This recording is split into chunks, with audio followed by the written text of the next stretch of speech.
Olá, todo mundo faz isso. Toda santa noite a gente fecha os olhos e, bom, se desconecta do mundo.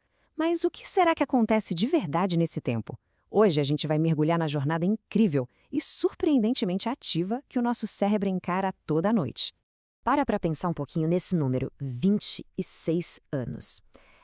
É mais tempo do que a maioria das pessoas passa trabalhando ou saindo com os amigos. Isso já deixa bem claro que dormir não é só uma pausa, né? É uma parte fundamental e muito ativa da nossa existência.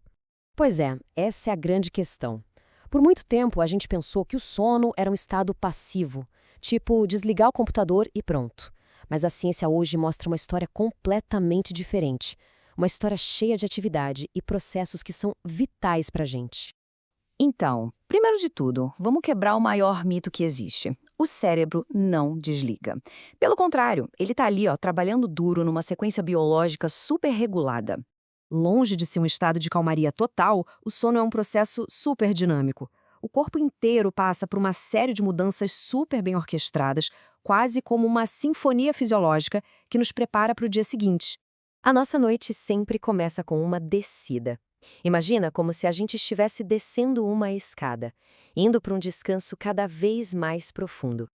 Essa fase é o que a gente chama de sono não REM ou NRM. E o mais fascinante é que dá para a gente ver essa descida. Olha só as ondas cerebrais. Quando estamos bem alertas, são as ondas beta, rápidas, agitadas.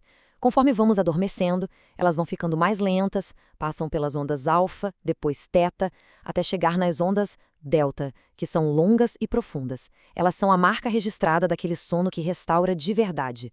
Durante esse sono NRM, tudo meio que se acalma. Os olhos não se movem rápido, os músculos relaxam de verdade, a respiração fica mais estável. É a fase da restauração física, sabe? Essencial para o corpo se recuperar. Mas aí, depois dessa calmaria toda, o cérebro entra num estado completamente diferente. E, para ser sincero, bem bizarro.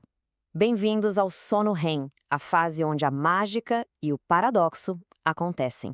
Foi só lá, em 1957, que os cientistas Dement e Kleitman fizeram uma descoberta que mudou tudo. Eles perceberam que, em certos momentos, os olhos das pessoas dormindo se mexiam freneticamente debaixo das pálpebras.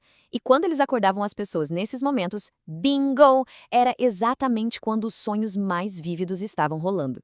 Pela primeira vez, a ciência tinha uma janela para o mundo dos sonhos.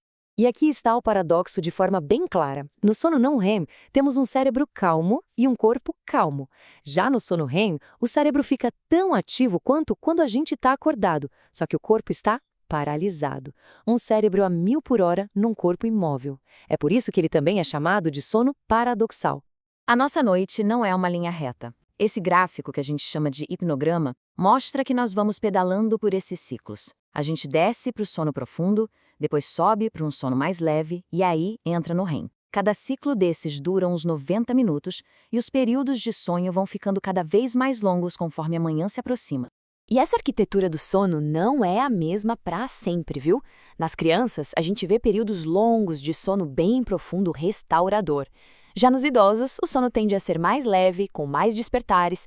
Isso mostra como as nossas necessidades de sono vão evoluindo com o tempo. Agora, vamos dar um passo para trás. O que é que controla todo esse ciclo da noite? Bom, existe um maestro, um relógio mestre, que governa não só o nosso sono, mas todo o nosso ritmo do dia a dia. Esse é o nosso ritmo circadiano. É ele que dita quando nos sentimos com mais energia, quando nossa coordenação motora está no pico e, o mais importante, quando o corpo começa a se preparar para dormir, liberando certos hormônios. Ok, mas como esse relógio interno se ajusta com o mundo aqui fora? A resposta é bem simples. Luz. A luz da manhã bate nos nossos olhos e manda um sinal direto para uma área minúscula no cérebro chamada núcleo supraquiasmático, ou NSQ. Pensa nesse NSQ como se fosse o botão de ajuste do relógio biológico. É ele que, por sua vez, comanda a glândula pineal e diz para ela parar de produzir melatonina, que é o hormônio que dá sono. Aí, quando escurece, o NSQ dá o sinal contrário, a melatonina é liberada e a gente começa a bocejar. Esse sistema todo é incrivelmente sofisticado. Mas, como todo sistema complexo, ele pode dar problema. Vamos ver um exemplo bem comum disso: a apneia do sono. Na apneia obstrutiva do sono, o problema é puramente mecânico. os músculos da garganta relaxam demais e acabam bloqueando a passagem de ar. Isso pode fazer com que a pessoa pare de respirar por segundos, às vezes até minutos, várias e várias vezes durante a noite. E isso é muito mais comum do que se imagina. Estima-se que cerca de 30% dos homens entre 30 e 70 anos sofram com a condição. É um problema de saúde pública bem sério, porque fragmenta o sono e sobrecarrega todo o sistema cardiovascular.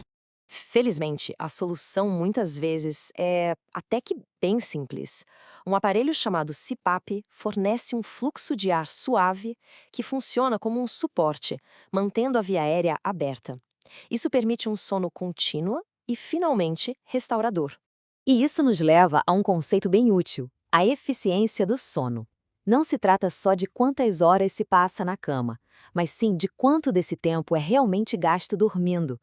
Uma boa meta é ter uma eficiência de 85% ou mais. Então, é isso. Da dança das ondas cerebrais até a precisão do nosso relógio biológico, fica bem claro que o sono está longe de ser tempo perdido. Ele é um pilar fundamental da nossa saúde, tão importante quanto comer bem e fazer exercício. E tudo isso nos leva a uma reflexão final, né? Agora que a gente entende um pouco melhor a complexidade e a importância absurda do sono, vale a pena pensar: qual pequeno ajuste na rotina poderia ajudar a otimizar essa função tão vital, quem sabe já a partir de hoje à noite?